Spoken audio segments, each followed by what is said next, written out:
আসসালামু আলাইকুম ওয়া রাহমাতুল্লাহি ওয়া বারাকাতুহু। আশা করি মহান পাক পরওয়ারদিগার রব্বুল আলামিনের অসীম কৃপায় আপনারা সকলে ভালো আছেন। আলহামদুলিল্লাহ। প্রিয় ভাই ও বোন, আজকে আমি আপনাদের সাথে শেয়ার করব শিশুদের রোগ থেকে বাঁচার জন্য দোয়া ও রুকাইয়া।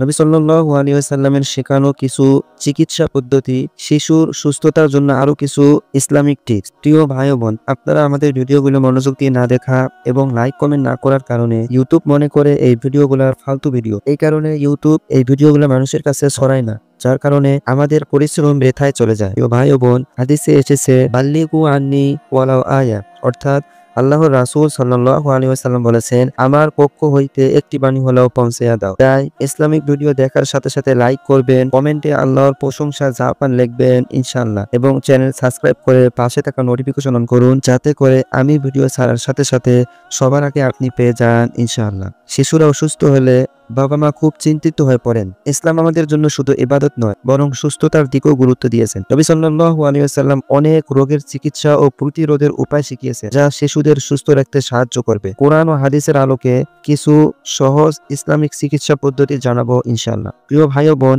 শিশুদের রোগ থেকে বাঁচার জন্য দোয়া ও রুকাইয়া। প্রতিদিন সকালে ও রাতে আয়াতুল কুরসি পড়া। রাসূলুল্লাহ সাল্লাল্লাহু আলাইহি ওয়াসাল্লাম বলেছেন, যে ব্যক্তি আয়াতুল কুরসি পড়বে সে সারা দিন রাত আল্লাহর হিফাজতে থাকবে।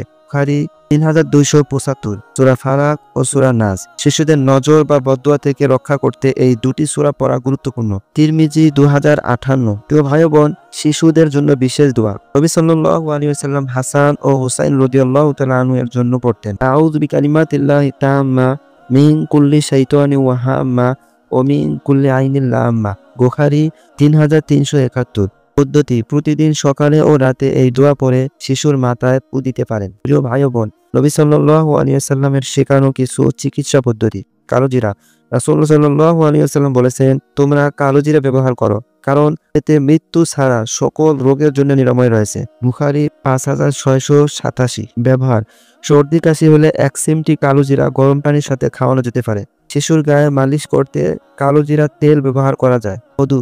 পবিত্র কোরআনে বলা হয়েছে, মধুর মধ্যে মানুষের জন্য রয়েছে সুস্থতা। সূরা আন-নাহল আয়াত 69। ব্যবহার: শিশুদের হালকা ঠান্ডা লাগলে 1 চামচ গরম পানির সাথে মধু মিশিয়ে খাওয়াতে পারেন। হজমের সমস্যা হলে সকালে খালি পেটে হালকা গরম পানির সাথে মধু খাওয়ানো উপকারী। জমজমের পানি। রাসূলুল্লাহ সাল্লাল্লাহু আলাইহি ওয়াসাল্লাম বলেছেন, জমজমের পানি যে উদ্দেশ্যে পান করা হয় তাতেই উপকার হয়। ইবনে মাজাহ 3062। ব্যবহার: শিশু অসুস্থ হলে জমজমের পানি পরে খাওয়ানো যেতে পারে।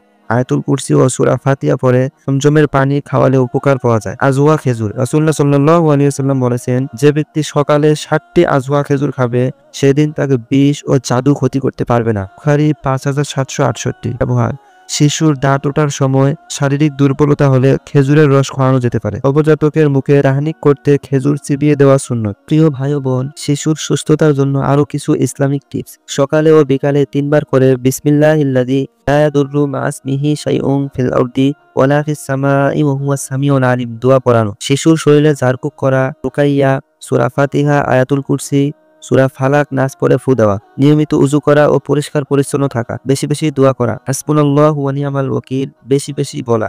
প্রিয় ভাই ও বোন, শিশুর সুস্থতার জন্য ইসলামিক চিকিৎসা পদ্ধতি অনুসরণ করা উত্তম। কালোজিরা, মধু, জমজমের পানি, খেজুর, রুকাইয়া ও দোয়ার মাধ্যমে ইনশাআল্লাহ শিশুরা শারীরিক ও মানসিকভাবে সুস্থ থাকবে। আল্লাহ আমাদের সন্তানদের সুস্থ রাখুন। আমিন। আসসালামু আলাইকুম ওয়া রাহমাতুল্লাহি ওয়া বারাকাতুহু।